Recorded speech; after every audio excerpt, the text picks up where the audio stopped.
jujur saya cakap, peminat-peminat sukan sepak takraw ni dia tak nak tengok warna lain. Dia nak emas je.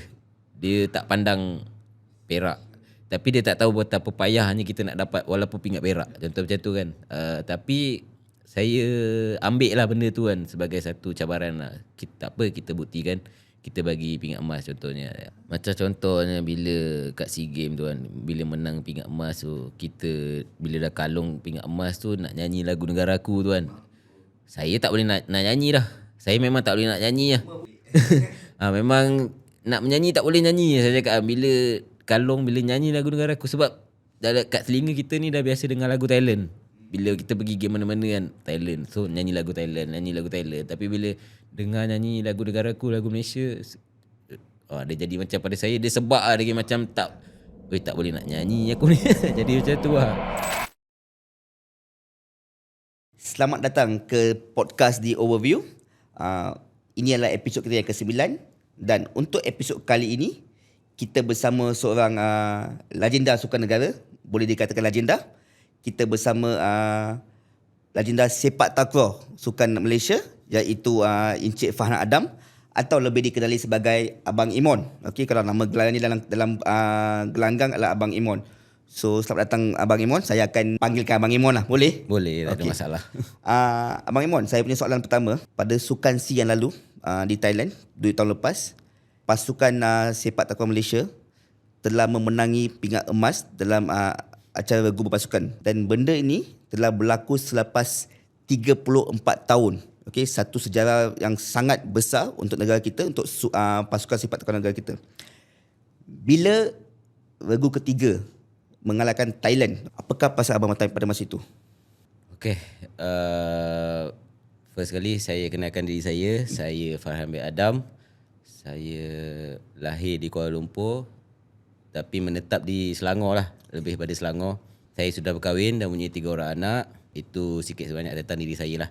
So untuk perasaan di SEA Games baru-baru ni, terutamanya regu berpasukan tu lah. 34 tahun kita tak dapat kemenangan tu kan. Personally untuk saya adalah perasaan yang dia bukan klise macam kata happy, gembira, itu semua klise tu. Okay. Tapi pada saya adalah, saya rasa macam berbaloi sangat-sangat lah bila Speechless lah. Dia kira ibarat macam, ini adalah satu perasaan yang tak sia-sia aku tak putus asa.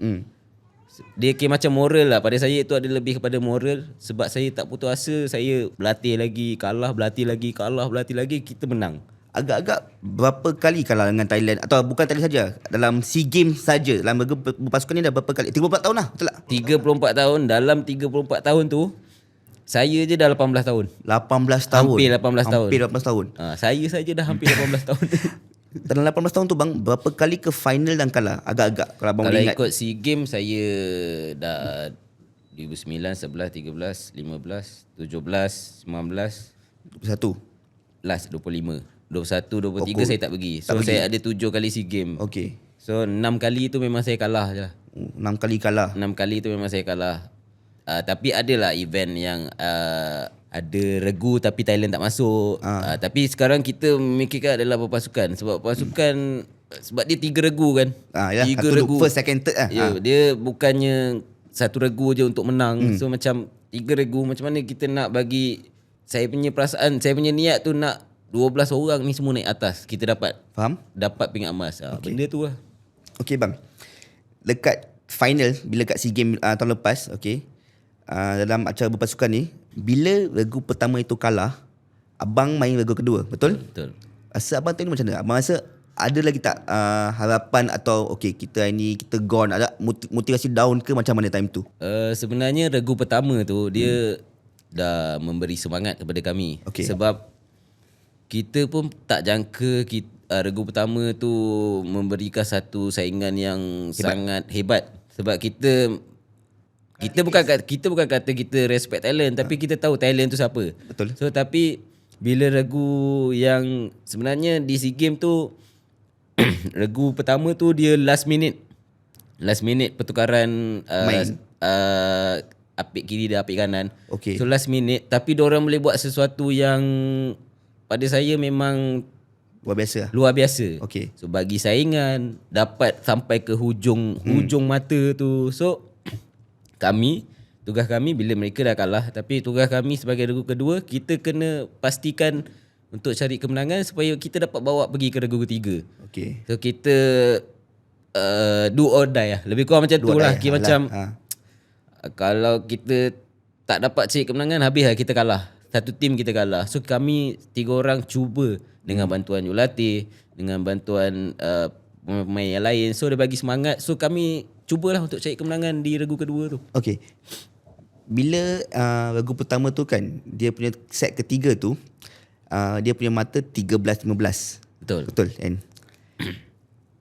Ada tak rasa kecewa time tu? Sebab dia bukan jual mata yang besar. Dia dekat je. Dua mata yang berbeza saja. Time tu tak, saya tahulah sebab kita dah hampir menang tapi kalah. Betul. Macam mana rasa time tu? Dia tipulah kalau kata tak kecewa. Dia memang kecewa. Cumanya kita sebab macam saya cakap tadi, kita dah biasa kalah dengan Thailand di final kan. So kecewa tu ada, tapi macam diorang memang dah bagi saingan ni. Dah fight ni dengan point yang memang hujung-hujung terus kan. Kira macam kalau dalam istilah kita orang ni memang berpeluh lah. Kalau nak kalahkan kita orang pun memang diorang habis lencun semua lah. Satu badan lah nak kalah kita orang lah. Kita nak main sampai macam tu kan. Tapi kita orang rasa macam diorang dah bagi saingan, diorang dah bagi satu macam, sebenarnya diorang bagi semangat walaupun diorang kalah, tapi diorang sebenarnya dah bagi semangat kita orang untuk fight. Dan dalam masa sama kita orang pun nak buktikan yang kita orang nak menang kat tempat diorang. Betul. Kita orang nak apa ni, kira benda tu sebab takraw ni terkenal dengan mengatakan sukan mental, main mental. Kira kalau mental tak kuat tak boleh main. So banyak orang mengatakan benda-benda ni. So bila kita orang cara nak counter benda tu adalah kita menang dekat Thailand, kalahkan Thailand kat final. So no more pasal isu mental ni. So memang kita orang dah kuat. Faham. Bang, abang cakap tadi sukan mental kan? Sukan mental, okey. Saya selalu tengok, sebab saya seorang yang suka sukan, tengok sukan, okey. Kalau badminton, lepas skor 1 point, kita save sukan badminton. Kenapa sukan takraw ni, bila setiap point tu, cara pemain-pemain celebrate ni lain? Kenapa ada pegang tangan, ada apa dia punya impact, ataupun apa dia punya cerita belakang dia? Dia sebenarnya sukan takraw yang saya kenali memang daripada asal yang saya tahu memang dah macam tu. Cuma untuk personal saya rasa benda tu adalah dia kira macam bonding, dia macam touch antara satu sama lain tu. Kira macam tak ada engkau buat hal kau, aku buat hal aku, tak ada. Bila kita macam tu, nyatakan kita orang ni satu teamwork, 3 orang kat dalam tu main, kena sama-sama. Kau buat salah, aku cover kau. Aku buat salah, kau cover aku. So masing-masing kena tolong satu sama lain. Dia tak ada seorang ni yang paling menyelah. Memang kita nampak dalam regu tu kebanyakannya tekong akan menyelah. Betul. Tapi kalau tak ada bantuan daripada kiri kanan ni pun, dia pun tak boleh nak menyelah. So memang kita kena sama-sama kat dalam tu. Saya ambil benda tu macam yang pegang tangan, sip-sip. Itulah benda tu lah, kira macam tak ada aku ketepikan kau ke, jangan nak terasa hati. Selagi kita orang sama-sama macam tu, maknanya kita orang ada satu team. Tapi kalau tengok dah tak ada benda tu, maknanya dah tak ada lah. Kira macam dah tak ada teamwork lah kat dalam team tu. Bang, time, kita tinggalkan regu berpasukan dulu. Regu biasa, regu saja, okey. Final lawan siapa? Thailand Final lawan Vietnam. Itu saya nak tanya. Bila lawan Vietnam tu, bila saya tengok kat TikTok, banyak video keluar kat TikTok. Regu Vietnam ni, saya minta maaf kalau saya menggunakan istilah ni. Bila benda sip-sip ni, setiap point Vietnam score, dia akan menganjing. Dia banyak buat benda tu. Time tu, game berapa game? 3 game ke 2 game? 2 game saja. Tapi diorang pun bagi tentangan yang sangat hebat. Betul.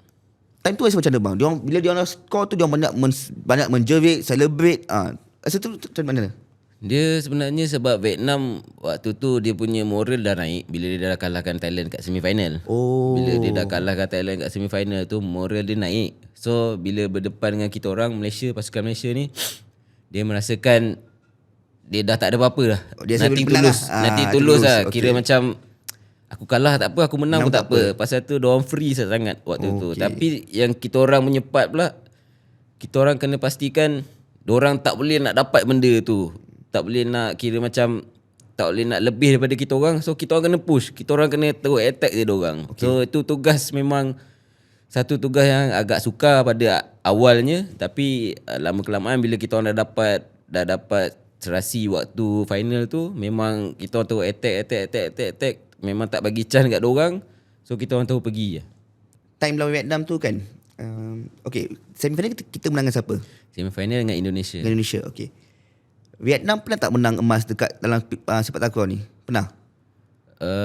Untuk SEA Games tak pernah. Tak pernah lah. Tak pernah lagi. Sebab tu dia nak tinggal lulus lah. Tapi di SEA Games Thailand tu, acara kuadran yang main 4 orang tu, 4 lawan 4 tu, diorang adalah pingat emas. Okey. Oh, dia ada 4 lawan 4. Ada 4 lawan 4. Macam mana tu berfungsi bang? 4 lawan 4 tu kuadran tu? 4 lawan 4 ni dia perbezaan dia cuma dari segi servis. Okey. Servis dia luar daripada court kat belakang.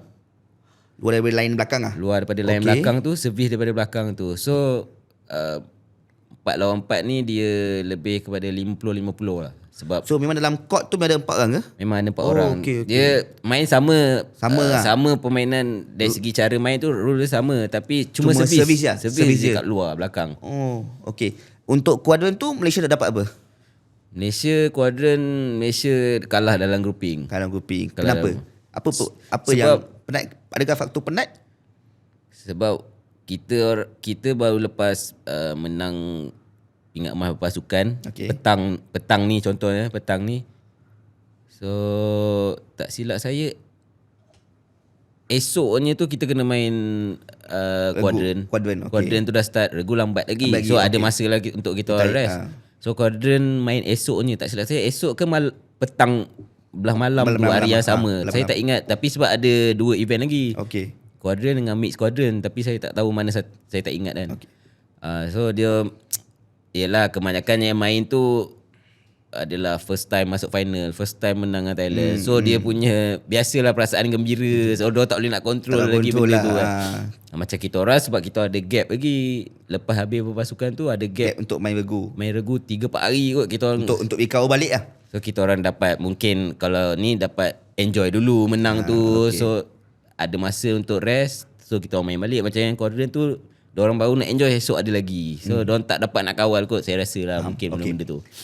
Bang, bila saya buat kajian tentang sepak takraw kita kan, bila saya baca artikel-artikel dalam online semua, coach yang membawa pasukan sepak takraw, coach Jaiz, betul? Okey. Coach Jaiz telah membawa kejayaan selepas 34 tahun. Okey. Beliau juga adalah orang yang sama yang memenangi pingat emas 34 tahun yang lalu di Filipina. Di SEA Games Filipina, okey. So dia menang emas 34 tahun dulu, dan dia juga yang membawa kejayaan untuk pasukan sepak takraw. Ada tak dalam time training, dalam time apa-apa sesi dengan player, dia meletakkan satu pressure yang tinggi untuk pemain-pemain untuk memastikan kita menang? Ada tak dia cuba terjarkan dia punya impian ke atas player? Dia sebenarnya tak adalah bercakap soal macam tu, tapi dia lebih kepada kita macam mana nak tembus tembok Thailand tu, macam mana kita nak lepas ke Thailand tu. Sebab dari segi pembangunan, dari segi akar umbi ke apa semua dekat Malaysia ni kita dah complete. Okey. Tapi yang menentukan adalah kita orang ni yang peringkat atas ni, macam mana nak menang, macam mana nak dapat pingat emas. So kita orang punya motivasi adalah memang yang paling utama adalah regu berpasukan. Sebab regu berpasukan tu, siapa tak nak cuba pecahkan rekod. Memang semua orang nak cuba pecahkan rekod tu. So kebetulan pula kita punya ketua jurulatih Coach Ahmad Jaiz tu adalah salah seorang pemain pada tahun 1991 tu. Beliau adalah salah seorang pemain waktu tu. So dah tentu dia adalah satu motivasi untuk kita orang. Kita orang nak cuba pecahkan rekod yang yang last kira lah. Boleh telah buat lah. So memang benda tu sebenarnya kita lebih kepada kita nak dapatkan satu kenangan lah untuk pemain-pemain lah. Sebab semua impikan kejayaan. So selain kemenangan memang pecahkan rekod lah. Betul sebab lah. lebih manis lagi bila kita menang dapat pecahkan rekod. Memang manis sangat-sangat. Sangat manis. Okey, setuju. Bang, okay lah, kita asyik cakap pasal SEA Games je kan. Okay, sebab saya rasa SEA Games ni kita Southeast Asia, betul? Betul. Okay. Pasukan sepak takraw Malaysia ni bukan saja terkenal di Southeast Asia. Betul. Kita pernah memenangi pingat di Piala Dunia. Okay. Pada tahun 2024, pasukan sepak takraw Malaysia memenangi emas juga di Piala Dunia di Stadium Titi Wangsa dekat negara kita juga. Okay. Mungkin abang nak ceritakan pengalaman abang sedikit tentang Piala Dunia ni. Soalan saya lah, macam mana, adakah itu pertama kali Malaysia memenangi emas di Piala Dunia? Okey, Piala Dunia yang terbaru adalah tahun 2024. Okey. So sebenarnya bermula tahun 2024 ni lah perjalanan sepak takraw dia makin makin meningkat kan. So bermula daripada World Cup tu. So memang World Cup tu bila Malaysia menjadi tuan rumah,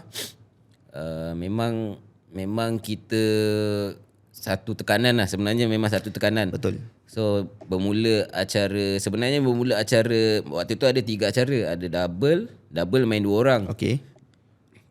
regu dengan regu berpasukan. So awalnya kira double ni dia lebih kurang timing main dengan regu berpasukan ni main last. Okey. So bila last je double ni dapat masuk final, regu baru dapat masuk final. Lepas tu hari yang sama final tu double main dulu, lepas tu regu main. Dia memang satu perasaan yang lain lah. Sebab Motivasi yang sangat tinggi lah saya cakap. Sebab paling utama adalah penyokong. Peminat. Waktu yang ada dekat Titi Wangsa tu memang saya rasa memang full house lah. Memang Full house lah, Full house kat dalam tu. Bukan kata dekat tempat duduk tu semua, dekat bawah-bawah pun ada yang duduk. Memang kat depan pintu masuk ada orang, kat luar memang ada orang lagi lah tak dapat masuk. Tak ada masuk lah. Kira dia startingnya bila double main lawan Thailand final tu, diorang menang. Thailand menang. Malaysia menang. Oh, Malaysia menang. Okay. Malaysia dapat kira menang dengan Thailand. Satu kejutan lah. Sebab Okey. double tu kita tak pernah menang dengan Thailand. Memang tak pernah menang dengan Thailand. So bila menang tu kat tempat kita, kira dia jadi macam satu vibe yang kira macam orang semua bercakap soal sepak takraw. Lepas tu bila lepas double tu dah menang, regu pula main. Selepas tu regu pula main. Okey. Bila regu pula main tu, kita orang pula menang, regu pula menang. Memang dia punya motivasi sangat tinggi dah bang. Gila. sebab kita ada 3 event, 2 kita dah dapat. Emas lah. 2 kita dah dapat. Tapi macam saya cakap tadi lah, sebenarnya target kita orang semua, bukan target saya, target semua pemain adalah berpasukan. Okey. Tapi bila start je acara berpasukan, kita memang dapat masuk final. Tapi bila dapat masuk final tu,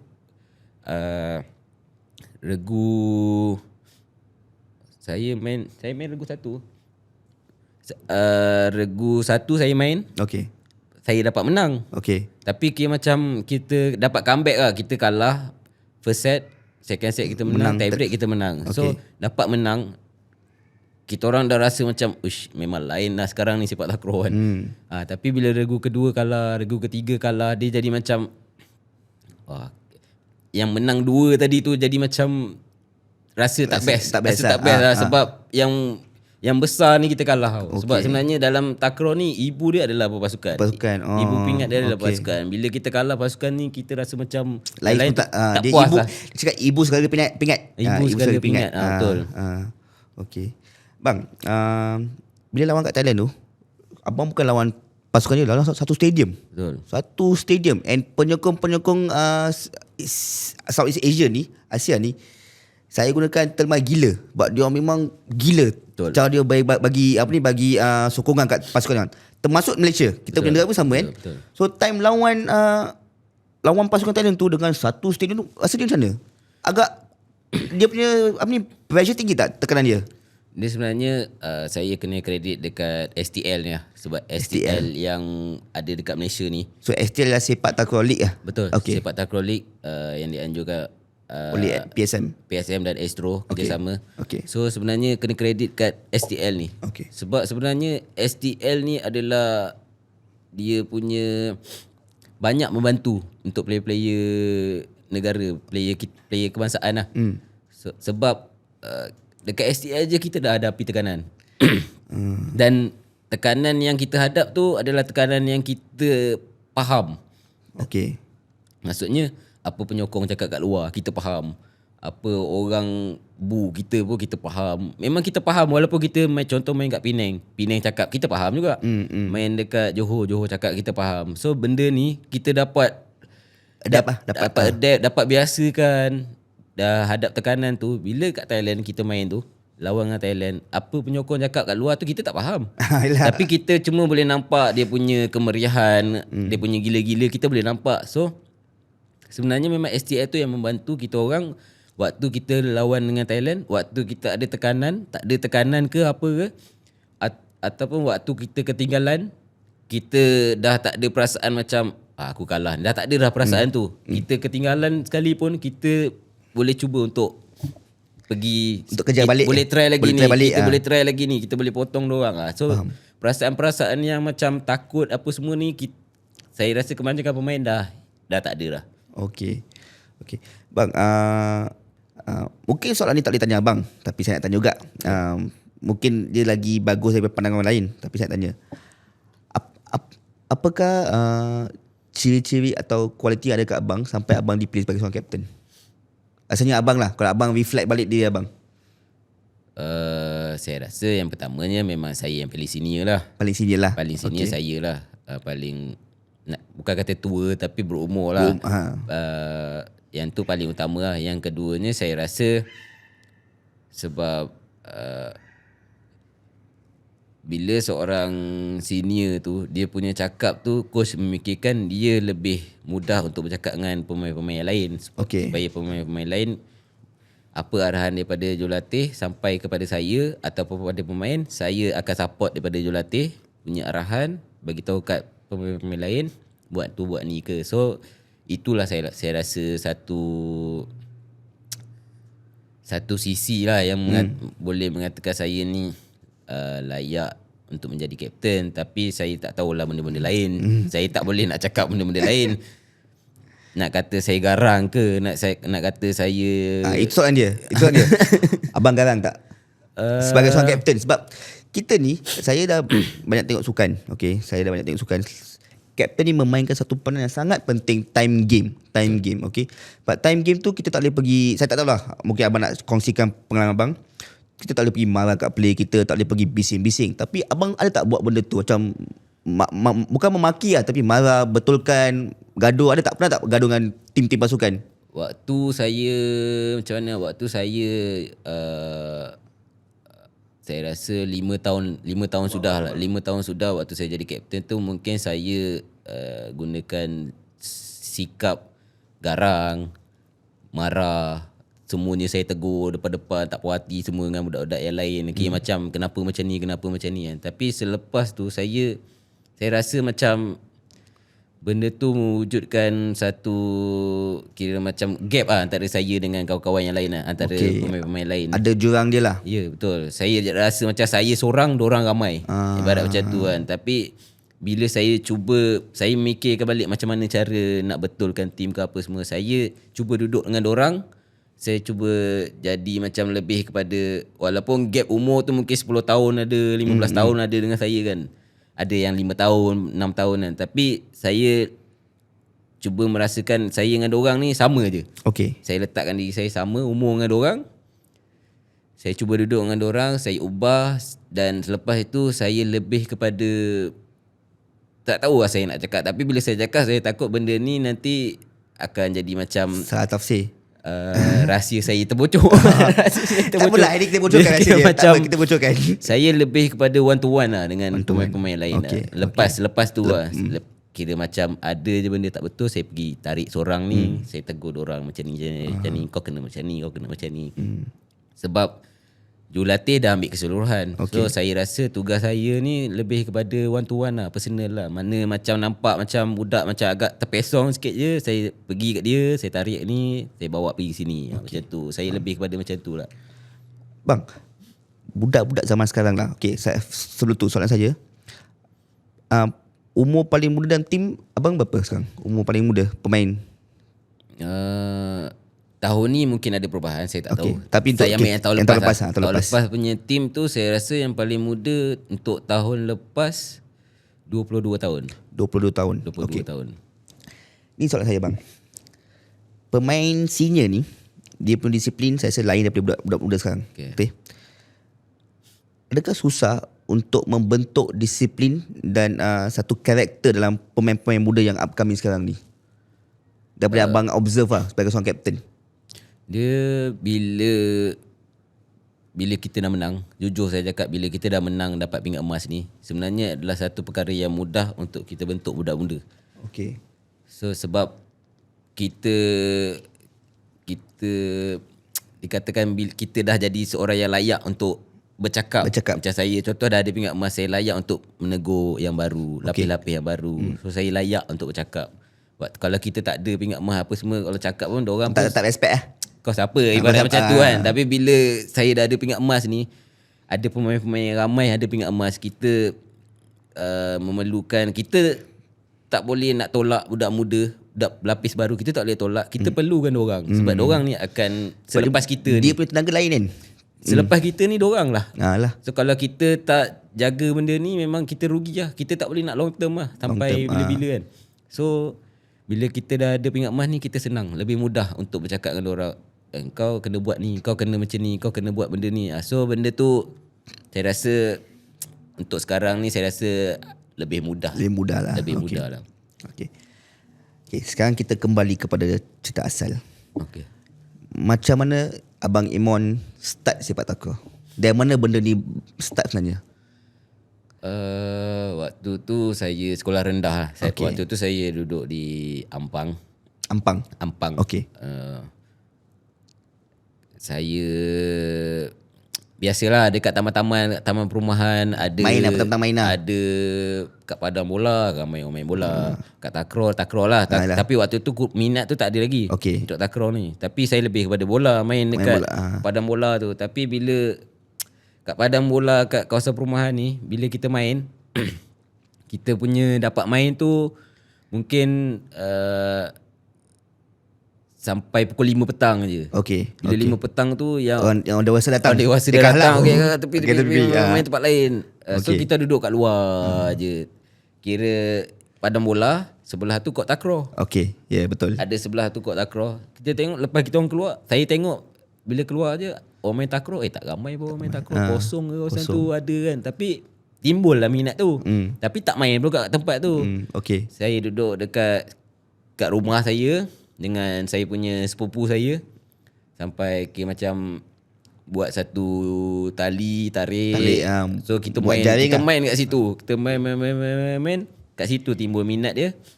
So bawa ke sekolah. Bila sekolah ada buat pemilihan tu, saya terpilih lah. Tapi yang sepupu saya ni dia sekolah lain.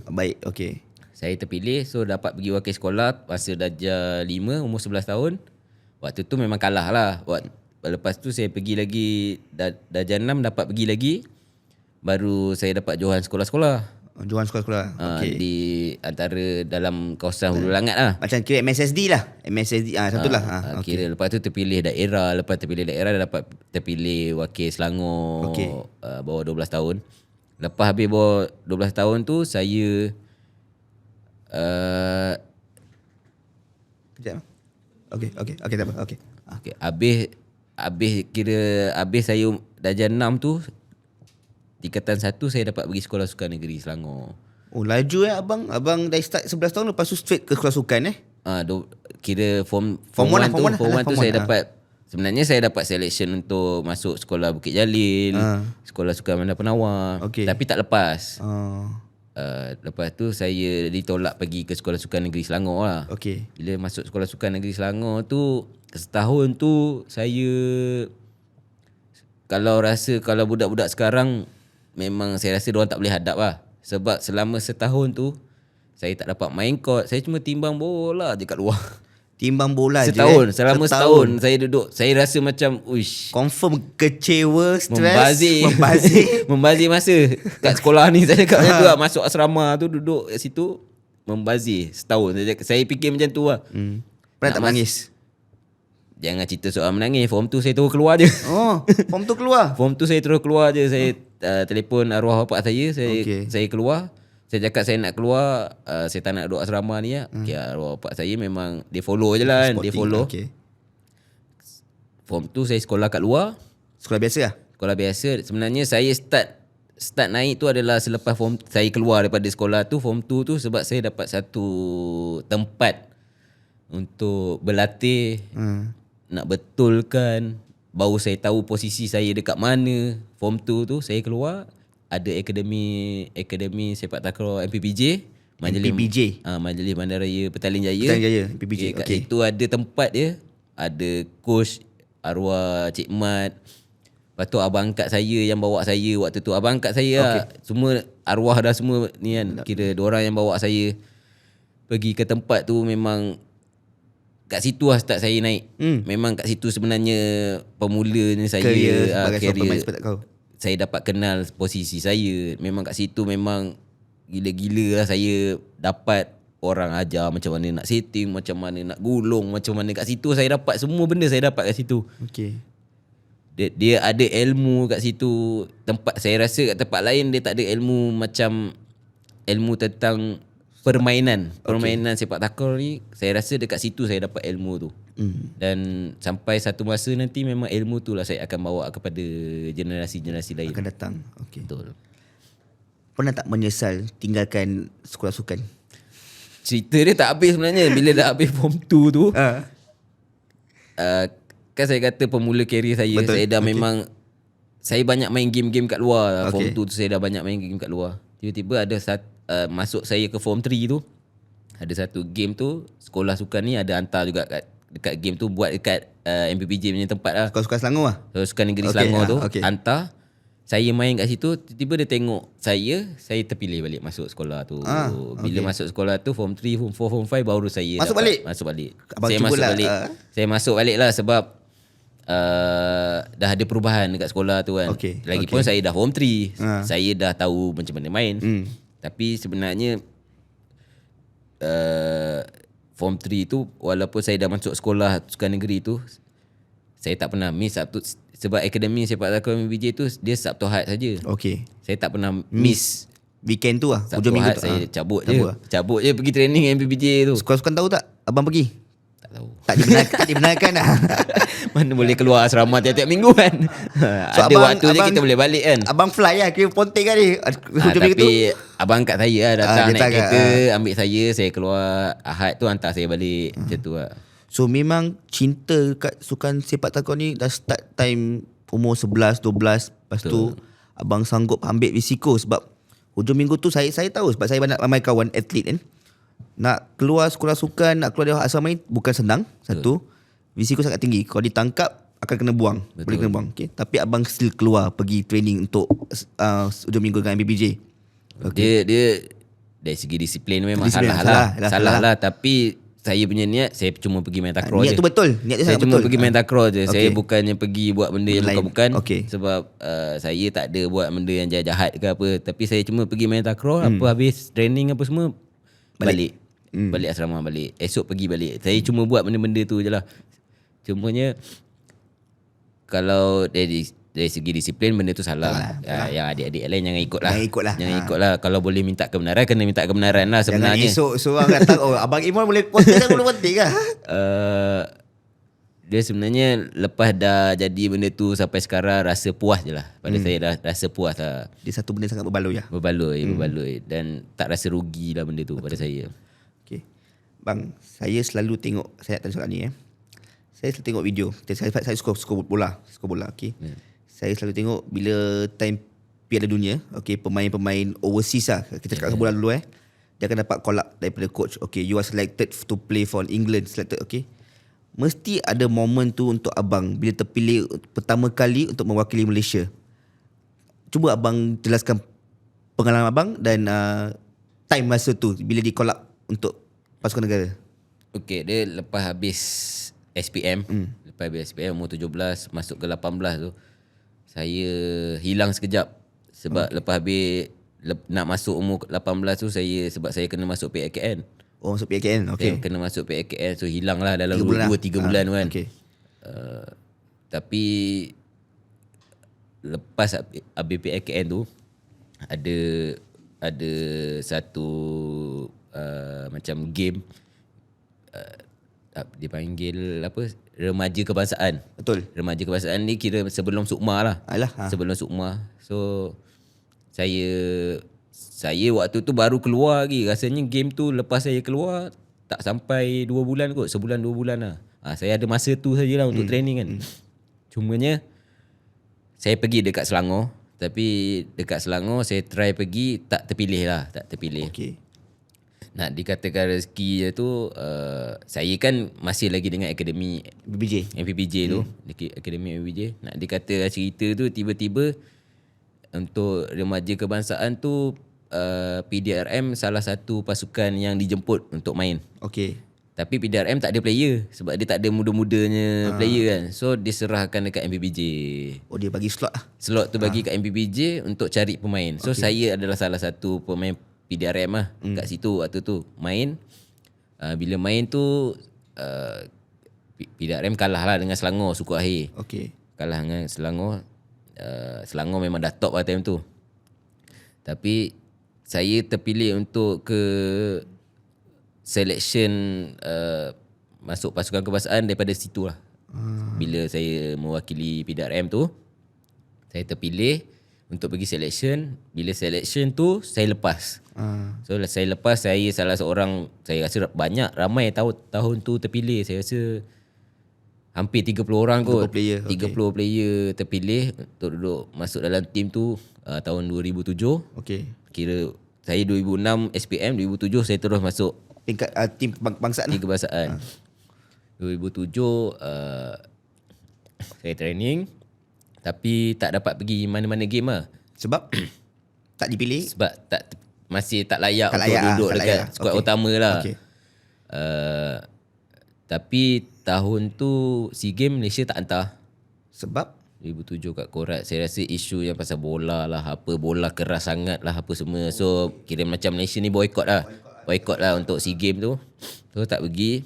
2008 saya dapat peluang main ada satu game kat Terengganu, saya tak ingat. Dapat peluang tu lah, tapi dia ada tim 12 orang A dengan B lah. So ada 24 orang kan. Saya salah seorang lah dekat tim B dia. Makin lama yang saya kata ramai-ramai pemain tadi, makin lama dah makin kurang.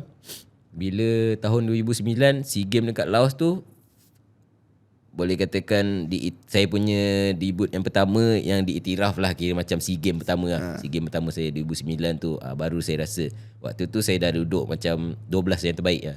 12 terbaik. Okay. 12 terbaik saya dah duduk waktu umur saya 20 tahun kot. 20 tahun 20 start tu lah memang sampai sekarang saya dah dapat duduk yang terbaik lah. Bang, saya tanya bang, nombor 13 tu jersey Malaysia bang, ada tak signifikasi dia abang pilih nombor 13? Sebab player-player ni dia suka, dia mesti ada sebab dia pilih nombor. Saya tak ada pun sebab, tapi saya rasa kebetulan. Kebetulan. Dan saya pun berkahwin pada tahun 2013. So start tu lah kira macam saya lebih kepada fokus pada 13, aku nak nombor 13. Sebab saya berkahwin umur tahun 2013. Okay. Takut lupa kot nanti. Takut lupa. Takut lupa kot nanti. So kau pakai jersey kan? Okay, kita dah kahwin berapa tahun dah dia dah. Okay. Lagi satu macam, saya bukan nak cerita keburukan apa kan, tapi dalam bila apa panggil kad kan, deck kad. Okay. Deck card. Okay, dia ada 1, 2, 3, 4, 5, 6 sampai 10 J K Q K. Okay. Kalau dalam nombor dia 13 ni adalah K lah. King lah. Saya letak tu, itu dari segi dia punya yang bad punya lah. Nampak jahat sikit lah. lain Nampak jahat sikit lah. Sebab orang yang biasa main Sebab saya sebenarnya minat main snooker. Orang yang minat main snooker, minat main yang lagi satu tu, yang ada nombor-nombor tu, K tu dia tahulah apa benda. King. Okay. Tapi memang betul lah abang king sepak takraw. Memang betul lah, tak salah Itu yang bad je lah. Tak salah. Okay, bang, benda ni agak menarik. Mungkin penonton-penonton akan suka tentang ni. Bila saya buat research tentang abang kan, tiba-tiba saya ternampak artikel ni. Kapten pasukan negara ditaja oleh company Vans. Okay. Bila saya tekan artikel tu, saya baca, kenapa apa kena mengenai Vans ni kan? So saya dapat tahu yang abang adalah seorang player saja yang pakai kasut Vans time pertandingan main sepak takraw. Betul. Okay. Benda ni agak shocking, agak terkejut. Okay, sebab setiap sukan dia ada brand kasut dia, betul tak? Okay, macam kalau kita cakap futsal ada Joma, bola sepak ada Nike. Okay. Kalau sepak takraw ada Niang Nanyang okay. Warrior lah. Warrior, dua ni lah.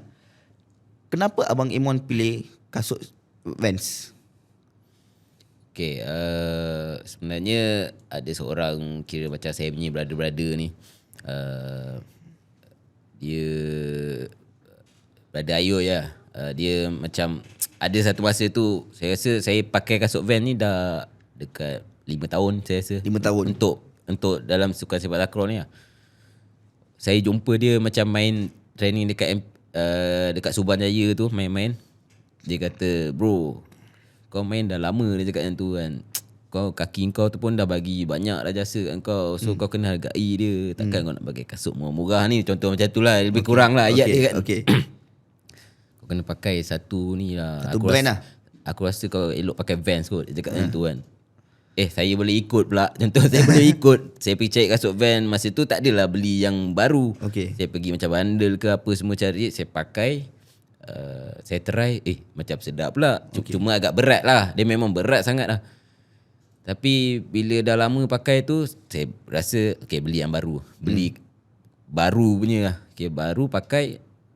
Lama-lama bila dah pakai tu, saya tukar pakai balik kasut brand yang sepak takraw punya, yang Nanyang tu kan. Saya dah rasa macam ni tak sedap. Saya dah rasa ni tak sedap. Saya elok memang saya pakai Vans lah untuk main takraw ni. Dan dia suka sepak takraw ni, dia tak adalah duit banyak sangat ke, nak kata kaya ke, tak adalah. Tapi saya kira costing dari segi macam pakai Vans dengan pakai Nanyang, saya rasa tak jauh beza pun. Sebab saya pakai Vans dia boleh lama. Boleh pakai lama lebih daripada 3 bulan. Kalau pakai Nanyang sebulan mungkin 2 pasang. So bila 2 pasang saya calculate balik, sama je lah. Baik aku maintain je macam tu lah. Baik maintain je. So saya teruskan macam tu lah. Dan saya rasa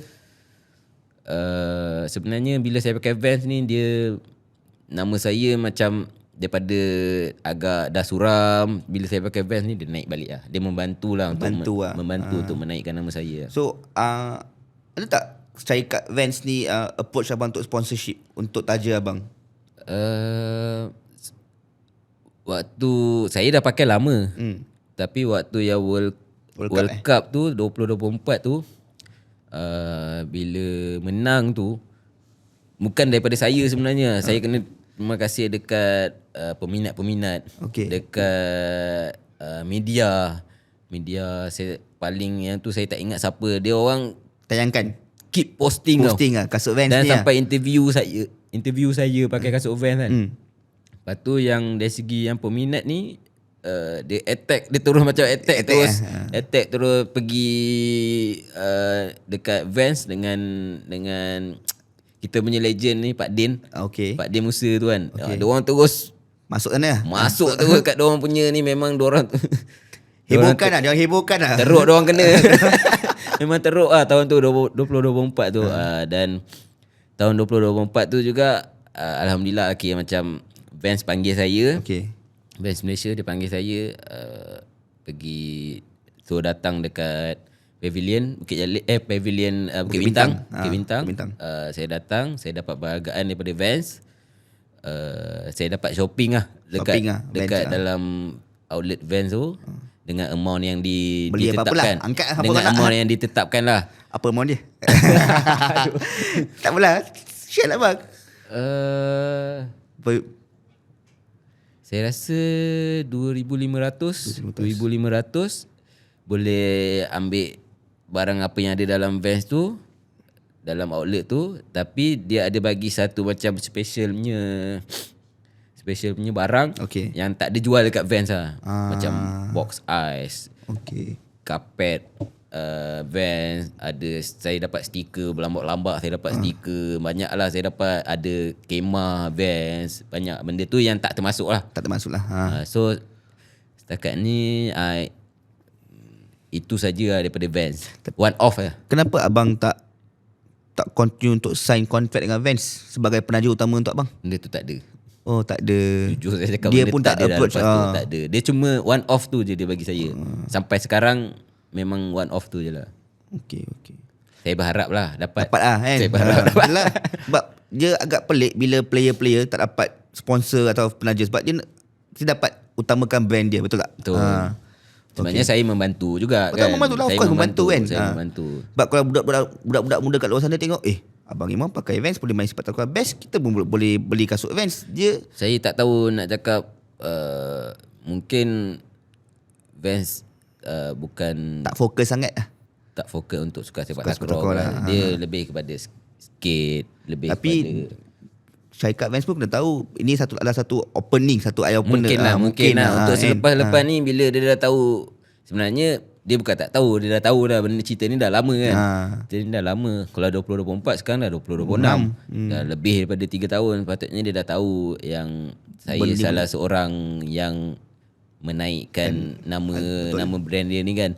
So dan saya buat free marketing lah pada saya. Saya buat free marketing dan saya tak minta apa-apa. So sebenarnya dia kena tahu lah benda tu. Itu je lah pada saya.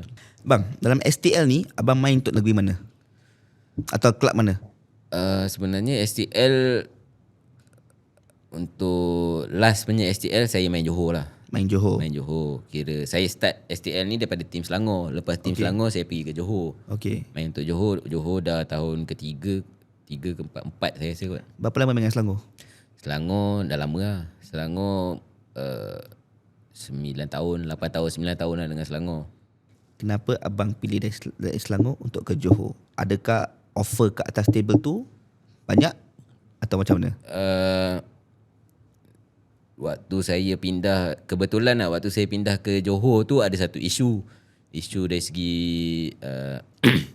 waktu tu Persatuan PSM dia ada satu kemelut lah, kira macam ada masalah international punya masalah, dunia punya sepak takraw ada masalah. So PSM ni mungkin nak kena gantung ke, lebih kurang macam tu lah kan isu-isu dia.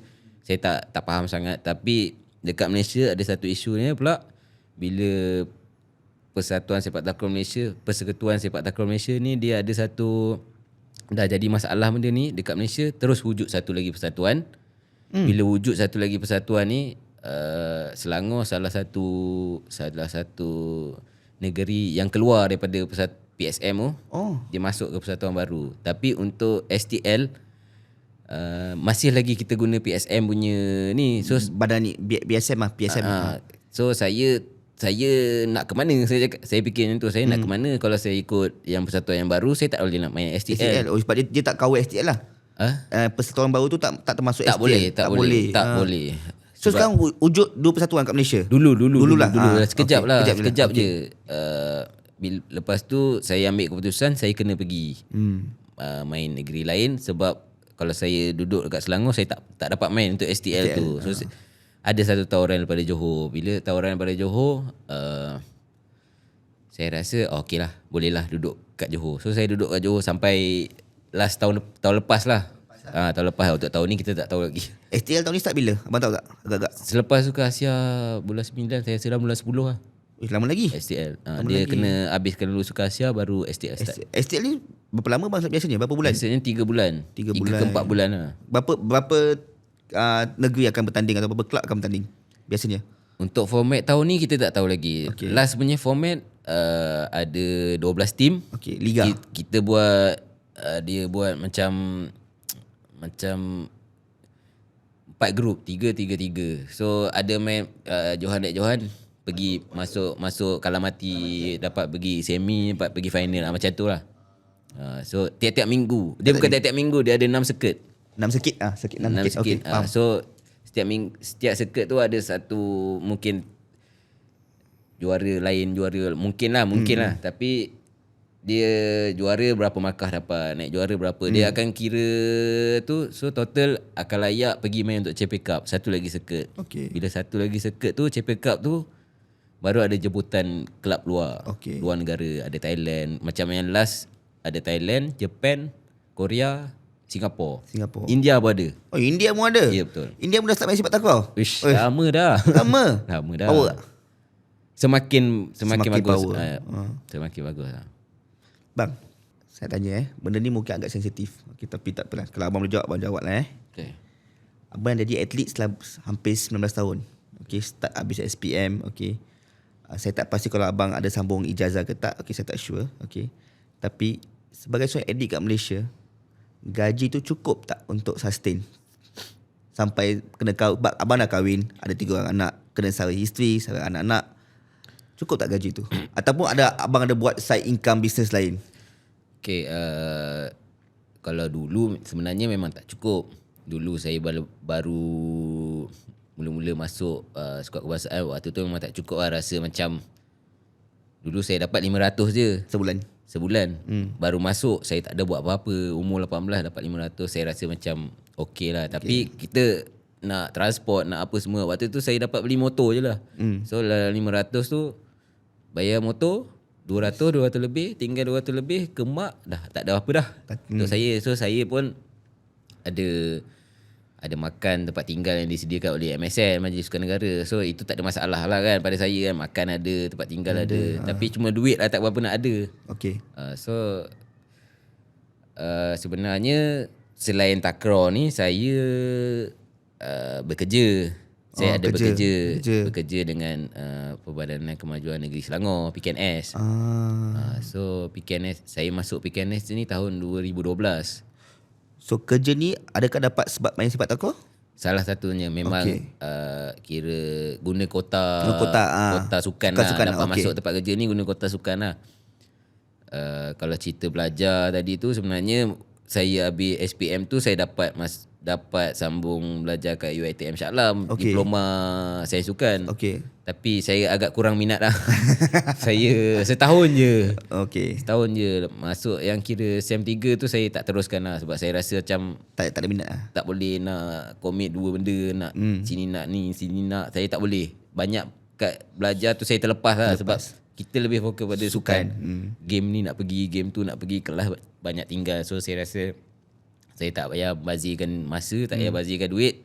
Saya terus berhenti lah belajar ni kan. Lepas tu tahun 2012 tu, dalam masa 2007 ke 2011-12 tu, saya cuma tak ada kerja apa-apa. Memang main je lah. Ambil allowance yang MSN tu je lah. Masuk tahun 2012, saya dapat interview PKNS. So sehingga sekarang saya dapat kerja dengan PKNS. So kat situ ada dua lah. Selain saya dapat allowance daripada Majlis Sukan Negara, PKNS bayar gaji saya lah. Sebab PKNS ni dia semi government. So dia memberi pelepasan kepada saya lah. Kalau terpilih untuk wakil negara, boleh pergi untuk sukan, boleh pergi untuk ni selama setahun lah. Kalau setahun MSN panggil setahun lah, saya boleh dilepaskan lah. Tapi still bayar gaji lah. Still bayar gaji, still PKNS bayar gaji lah. So ada dua income lah. Saya tak ada buat side apa semua, tak ada lah. Sebab kita kebelakangan ni banyak tengok banyak pemain bola atau pemain sukan lain jual air lah. Betul. Sebab tak boleh sustain, tak boleh survive kan. Sebab sukan ni dia kena betul-betul professional baru boleh dapat something. Kalau tak, ketinggalan. Kalau dah habis zaman tu memang dah tak boleh buat apa-apa dah kan. Betul. Mostly player sepak takraw yang ada ni, dia bukan takraw je, dia memang ada kerja masing-masing. Kerja kerajaan lah. Sebab semuanya memikirkan habis main takraw, kita ada kerja, selamat. Kita selamat, betul. Kita ada kerja.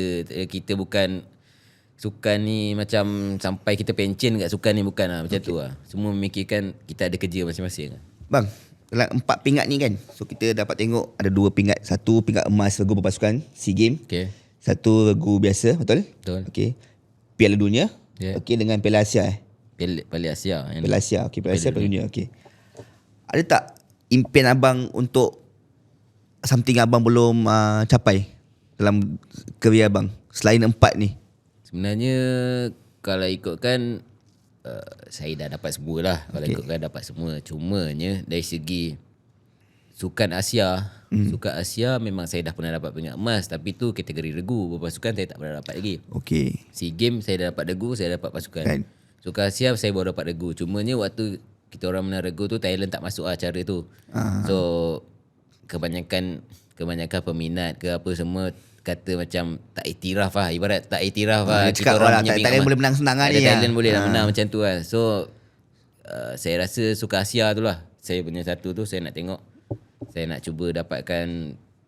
Kalau saya terpilih untuk main regu, saya nak dapatkan regu pingat emas. Kalau berpasukan, saya nak dapatkan berpasukan pingat emas lah. So adakah kita boleh katakan itu adalah sebab kenapa abang belum retire? Sebab tahun ni ialah Piala Asia, Sukan Asia, betul? Bulan 9. Bulan 9. So abang nak target untuk tu? Memang saya target lah. Sebab saya punya KPI memang Sukan Asia sebenarnya, bukan SEA Games ni. Sebab takraw ni paling tinggi untuk temasyak adalah Sukan Asia. So semua pemain target Sukan Asia. Nak fight lah. Nak fight tempat lah. Pertama sekali memang fight tempat lah. Lepas tu fight nak dapat pingat emas tu. So saya pun salah seorang yang target tu lah. Sebab memang KPI saya pun Asia. Saya punya KPI dengan MSF pun memang Sukan Asia kan. Sukan Asia lah. So saya kena dapatkan tempat dan try dapatkan pingat emas lah di Sukan Asia tu. Selepas dapat pingat emas Sukan Asia tu, saya rasa saya boleh memikirkan lah benda-benda yang selepas-selepas tu lah saya rasa. Sebab saya rasa dah cukup. Tapi saya tengoklah keperluan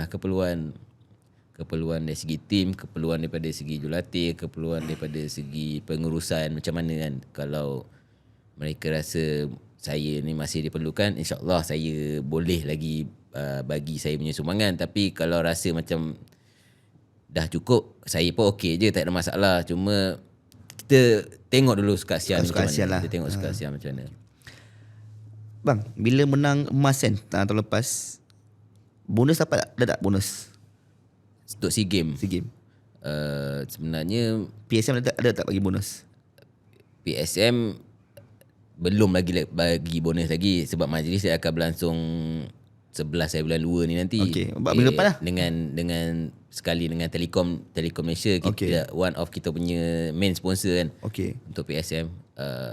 Tapi di Thailand tu hari dia daripada presiden PSM sendiri memang dah bagi bonus secara personal lah. Duit dia sendirilah. Kira kita menang pasukan dia bagi, kita menang regu dia bagi kat sana. Memang kat sana terus kita dapat duit. Cash lah. Dapat cash terus kat sana. Pada kami bukan soal amount tu besar kecil, sebab kita dah biasa dapat amount yang kecil, tak pernah biasa dapat amount yang besar kan. Pada kami kalau dia bagi tu macam, sebab ni personal daripada dia kan, bukan daripada satu besar kan. Bila personal tu pada kami berbaloi lah dan rasa dihargai lah. Bukan dihargai tiba-tiba, memang dihargai terus, menang terus bagi macam tu kan. So rasa macam dihargai je. Dan balik pada ni, bila dah balik Malaysia ni, ramai je memberi. Macam majikan saya pun ada bagi, PKNS. Majikan yang majikan lain pun ada yang bagi, dan ada Majlis Sukan Negeri pun bagi. Baru-baru ni pun Syakam skim hadiah kemenangan Malaysia pun baru lepas buat majlis untuk semua sukan yang terlibat kat SEA Games. Dah bagi total untuk sukan sepak takraw pun besar, tapi tengah buat calculation lah. Seorang dapat berapa kan. Tapi amount besar dia pun, kalau kita dengar pun untuk sukan sepak takraw dapat, saya rasa banyak lah. 120 lebih saya rasa kan. 120 lebih ribu kan. Lepas tu itulah antara yang kita punya dapat bonus dan insentif lah. Bang, saya tanya kita banyak sebut pasal Thailand. Yep. Tapi saya rasa sepak takraw ni start kat negara kita. Okay. Kenapa Thailand boleh overtake kita dalam sukan ni? Okay, apa yang membuatkan sangat istimewa pasal Thailand sampai pada suatu masa kita pun takutkan Thailand? Apa faktor dia? Adakah faktor coach atau maybe sesi intensity training berlainan ke macam mana? Okay, sebenarnya saya pun tak tahu cerita sebenar, tapi pada pandangan saya, sebab saya terlibat dengan sukan sepak takraw di peringkat nasional macam saya cakap di 2007 kan. So saya tak tahu sebelum tu apa cerita. Sebab last kan 91, lepas tu 94 ada sekali. So lepas tu kita agak macam dari tahun 94 sampai ke saya main ni kira macam dia agak macam kenapa? Orang semua tanya kenapa dengan Thailand je kita kalah, kenapa dengan Thailand kita kalah. Adalah tahun 2005 sekali kita dapat pingat emas acara regu. Okay. Acara regu 2005 dekat Manila kan. So kenapa kita agak susah dengan Thailand, dan saya rasa sebenarnya nampak paling ketara bila perubahan servis sepak kuda ada waktu tu. Sebab sebelum tu semuanya sepak sila guna kat kawasan ni. Okay. Bila Thailand dah keluarkan servis yang kat atas ni, permainan Malaysia jadi berubah. Dia terlalu padu ke? Dia laju je pada saya. Saya rasa laju tu sama. Mungkin laju sama sebab saya pernah hadap yang tekong yang macam ni dengan tekong yang guna ni kan. Saya pernah hadap tekong sepak, ni panggil tekong sepak, ni panggil tekong kuda. Okay. Saya pernah hadap. Saya rasa laju tu sama je. Cumanya dari segi macam mana lah, dari segi arah turun bola tu dia lain sikit. Kalau dulu dia mendata tapi nak pendek tu dia lain sikit. Kalau sekarang ni dia boleh menjunam, dia boleh memanjang, tapi kelajuan dia sama. Okay. Yang tu yang perbezaan dia. Bila start ada Thailand dah keluarkan, tak silap saya yang servis kuda ni tahun, saya rasa dah 90-an orang dah keluarkan dah servis tu. Saya tak ingat tahun bila kan. Saya rasa 97. Dan Malaysia pun ada, cuma Malaysia tak dapat kuasai. Tak dapat kuasai dari segi servis kuda tu, sehingga kira saya rasa sangat lama. Kira macam kadang kita dapat kuasai servis, tapi kita nak tahan dari segi defend dia tu punya servis kita tak dapat lagi. So benda tu Malaysia dalam pembelajaran sehingga sekarang lah. So sehingga sekarang tu nampak dah kita dah boleh hadap dia punya servis kuda, kita dah boleh buat servis kuda. Dia ibarat macam tu lah. Baru dapat benda tu. Punya dah lama. Okay. Abang tahun ni umur 37 tahun. Okay. Pernah tak rasa badan penat? Rasa tak time buat gulung, time servis ke apa ke lah, time game tu, rasa tak badan dah tak boleh larat ke? Dalam game saya tak pernah mikir benda-benda tu. Cumanya waktu training, waktu sebelum nak pergi ke game tu lah, dia lebih macam, dia terutamanya waktu training lah. Macam kita dah target bulan 9 kita ada game kan. Sekarang baru bulan 1.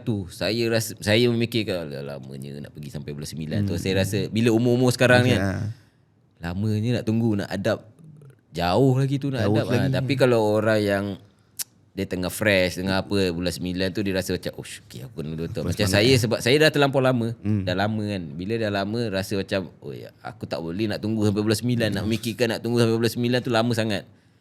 Memang rasa letih, rasa macam dia senang cerita, dia punya apa panggil, saya punya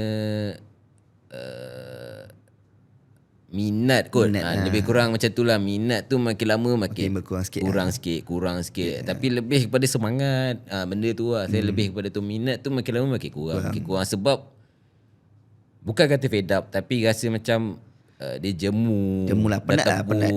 Dah lama sangat ni. Separuh umur saya dengan sukan ni untuk national lah. Bukan cerita saya start main. Dengan national tapi lah. dengan national separuh umur saya. Saya dah duduk dengan national. Banyak lama sangat tu. Betul. Lepas besar retire. Okay, let's cakap kita mungkin tahun depan lah. Mungkin abang retire. Ada tak abang nak jadi coach ataupun abang nak buat benda lain? Abang macam okay, saya tak nak buat apa dengan sepak takraw, ataupun abang nak terus dalam bidang ni? Okay, saya punya pemikiran, perancangan, contoh kalau tahun ni saya berhenti main, atau bila-bila lah, contoh tahun ni lah. Saya ambil tahun ni. Contoh kalau saya berhenti main tahun ni, saya rasa saya ambil masa lah sikit dalam 2-3 tahun ke. Saya berehat dulu. Mungkin ada main-main macam tu je lah kat luar kan, main-main macam tu. Tapi saya nak memikirkan ke arah jurulatih tu mungkin ambil masa lah, mungkin 2-3 tahun bagi saya rest. Sebab saya rasa saya lebih nak Spend dengan family. spend dengan family Family lah. lah. Saya rasa macam tu lah. Sebab bagi masa lah untuk saya nak pergi. Saya tak tahu lah, mungkin saya pergi ke arah jurulatih ataupun pergi ke arah management ke. Saya tak tahulah. Tapi dia salah satu lah. Salah satu. Sebab saya rasa kalau pergi arah jurulatih letih juga saya rasa. Yelah, kena commit lah. Sama Kena commit juga. sama Sama juga masa dia. dengan player kan. Tu saya katakan bagi saya masa untuk 2-3 tahun lah. Lepas saya berhenti pen, mungkin bagi masa saya 2-3 tahun lah untuk saya berehat dulu. Bang, kita seringkali saban tahun lah selalu dengar cerita PSM ni banyak masalah internal politik. Okey, masalah dalaman. Okey, dia ada macam-macam lah. Okey. Saya tak nak masuk sana. Okey, sebab mungkin abang masih seorang player, abang tak boleh komen banyak. Okey. Tapi kesan-kesan masalah politik dalaman PSM tu ada tak tempias kat player? Okay, kalau dulu mungkin ada lah. Kalau dulu mungkin ada lah sebab persatuan yang dulu bawa presiden yang lain kan. Presiden yang lain. Bukan saya kata presiden yang dulu tak bagus. Memang bagus, ada bagus dia. Cumanya dia ada masalah dari segi mungkin orang tak suka ke, peminat-peminat sepak takraw yang dulu tak suka dengan presiden yang dulu ke. So dia jadi gangguan. Tempias tu memang ada kena kat pemain sebab orang jadi macam tak sokong kita orang bila pergi game, tak ada peminat-peminat yang sokong kita orang. So benda tu memang ada tempias lah dulu lah. Bila dah tukar presiden yang baru ni, kebetulan memang pemain-pemain yang sedia ada ni sebenarnya dah capai dia punya tahap kematangan ni lah, pemain-pemain yang sedia ada ni kan. So presiden yang baru duduk dalam tim ni dia cuma beliau cuma memikirkan cara yang lebih baik nak bagi sepak takraw naik ya. Sepak takraw ni naik dan pemain-pemain pun happy, pemain-pemain pun dapat buat satu tim yang bagus, buat satu game yang cantik lah untuk setiap kali game lah. So presiden yang baru dia memikirkan benda-benda ni kan. So lebih memudahkan lah. Dan kita sini nampak memang sekarang ni memang ramai peminat, ramai penyokong yang menyokong sukan sepak takraw. Dan saya rasa mungkin yang bukan minat sepak takraw pun dah menyokong sepak takraw. Dan Macam saya lah. ramai memang kat media sosial pun memang yang kita tak pernah tengok pun tiba-tiba post pasal sepak takraw, perempuan post pasal sepak takraw contohnya kan. Kira dia nak cakap pasal persatuan yang sekarang memang baik. Pada saya memang ada perubahan lah. Memang ada perubahan dan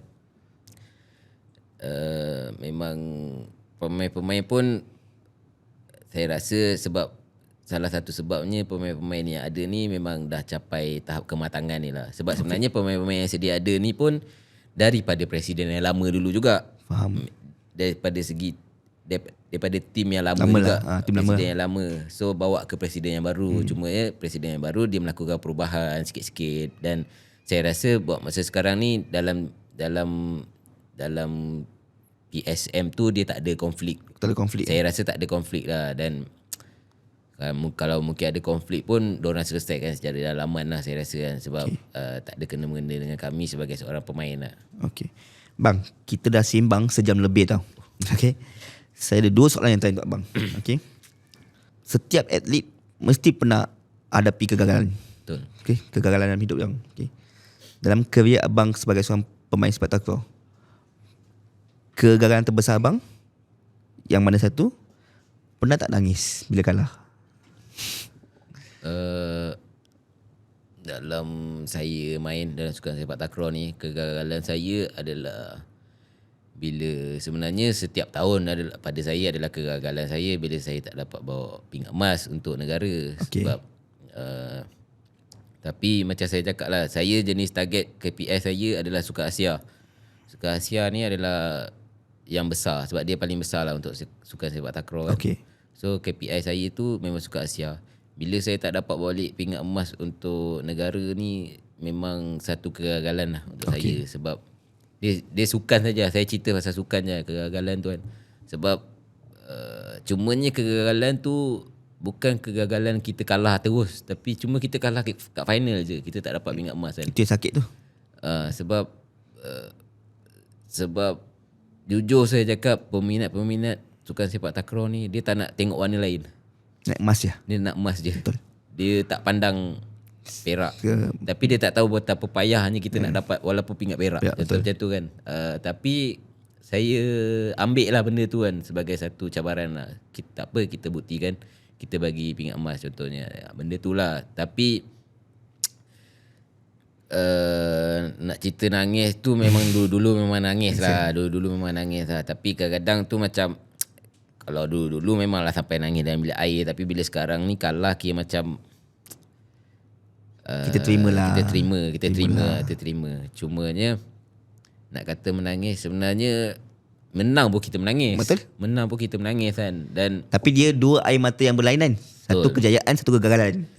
macam contohnya bila kat SEA Games tu kan, bila menang pingat emas tu, kita bila dah kalung pingat emas tu nak nyanyi lagu negara aku tu kan. Memang Saya tak boleh nak nyanyi dah. Saya memang tak boleh nak nyanyi lah. bola bang. Sebab bila saya tutup mata je, memang kalau ikut sebenarnya air mata tu nak keluar je. Bila nak menyanyi tu tau. Dia bukan soal kata nak menyanyi ke apa, tapi bila nak buka mulut nak menyanyi dia, macam air mata nak menitik ni, baik aku tahan. Macam tu lah kan. Sebab pernah sekali tahun 2018 tu, saya suka Asia tu, saya dapat pingat emas secara regu tu 2018 tu. Itulah first time kira macam temasya besar dapat pingat emas. Tapi sebab game tu dia lebih kepada emosi lah pada saya. Game tu emosi. Kita lawan tuan rumah Indonesia. Kita diorang banyak bantu Indonesia. Banyak politik yang dalam. Banyak kacau lah. Kacau kan. Dan akhirnya kita gak menang kan. Memang takdir kita menang kan. Bila dapat pingat emas tu kalung je, saya nak nyanyi je, baru buka mulut memang dah menitik air mata saya. Kalau tengok video balik memang saya macam nanti saya cari balik. Memang nak menyanyi tak boleh nyanyi. Saya cakap bila kalung, bila nyanyi lagu negara aku. Sebab kat telinga kita ni dah biasa dengar lagu Thailand. Bila kita pergi game mana-mana kan, Thailand. So nyanyi lagu Thailand. Tapi bila dengar nyanyi lagu negara aku, lagu Malaysia, dia jadi macam pada saya, dia sebab lah. Dia macam tak boleh nak nyanyi aku ni. Jadi macam tu lah. Faham. Okay bang, soalan terakhir saya, saya rasa benda ni, sukan ni satu benda yang sangat bagus. Okay, sukan ni satu benda yang boleh memupuk disiplin, sasiar diri yang sangat baik. Okay, abang sebagai seorang senior yang dah 19 tahun dalam sukan ni, apakah nasihat kepada pemain-pemain muda atau anak-anak muda dari sekolah yang ingin pick up sukan sepak takraw ni? Apa nasihat abang kepada dia? Okey, nasihat saya, kalau nak main sukan apa sekali pun, saya kata kita sebenarnya kita kena kaji sukan tu. Contohnya macam sukan sepak takraw, paling tinggi adalah Asia, peringkat Asia. Kalau nak main sukan tu, kita tengok sukan tu sampai tahap mana. Kita target yang paling tinggi terus. Kita bukan nak macam main level bawah, lepas tu main kat luar-luar macam tu kan. Tapi macam saya sebab saya macam tu, sebab saya fikir saya masuk je takraw, apa paling tinggi untuk sukan sepak takraw ni? Sukan Asia. So saya target nak pergi sukan Asia, dapat pingat emas, puas. Maksudnya itu yang paling tinggi sekali lah. Benchmark saya memang tinggi lah. Saya memang target tinggi terus. Saya tak target rendah-rendah kan. Sebab tu abang kapten. Itu je.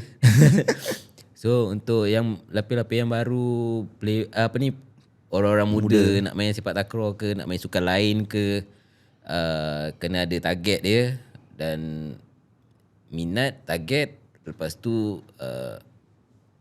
yang paling utama, saya dah terapkan moral yang saya cakap tu kan. Jangan putus asa, jangan mengalah. Kalau kita dah kalah sekali tu, kita jangan rasa macam cukup lah, tak nak ada main dah.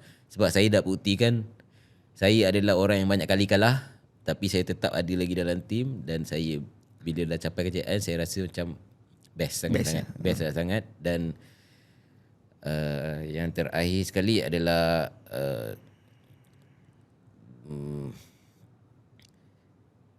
jangan rasa umur adalah satu penghalang lah. Pada saya, jangan rasa umur ada satu penghalang. Sebab saya dah pecahkan tembok untuk sukan sepak takraw ni.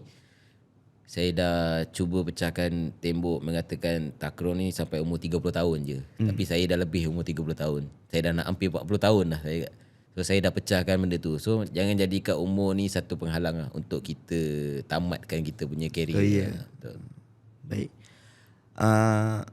Mungkin sebelum kita tutup sesi pada hari ni, abang nak tayangkan pingat-pingat abang dekat kamera, mungkin? Okay. Abang nak tunjuk kita apa medal yang abang dapat. Okay. Okay. First kali ni adalah medal untuk World Cup. World Cup. World Cup. Okay. Pingat emas acara regu. Okay. Sorry. So ni World Cup pingat emas acara regu. Okay. Ini Champion Premier Regu. 2024 2024. Okay. Okay. Ni champion regu untuk Piala Asia. Asia Cup Okay. 2025. Tahun lepas lah. Tahun lepas lah. Tahun lepas abang 3 emas lah tahun lepas. Oh, 3 emas. Okay. Okay. So ni dua ni. Yang latest lah. Yang latest lah. Yang last punya, yang baru-baru lagi. Okay. Untuk SEA Games Berat. SEA Games Thailand 2 pingat emas lah untuk acara regu dan pasukan lah. Okay. Dia tak ada tulis acara apa-apa. Okay. Memang pingat emas saja. Baik. Okay. Boleh jual kot ni. Boleh jual. Baik. Okay. So kata air daripada saya, bang, first tahniah. Okay, tahniah atas kejayaan membawa balik pingat emas selepas 34 tahun. Okay, pertama. Kedua, saya nak cakap terima kasih sebab sudi bersama kita pada hari ini. Okay. Yang ketiga, saya harap abang terus menjadi inspirasi kepada anak-anak muda di luar sana untuk masuk dalam bidang sukan sepak takraw ni. Okay, terima kasih bang. Dan sampai sini saja episod kita pada kali ini. Kita akan berjumpa di episod yang akan datang. Terima kasih. Thank you.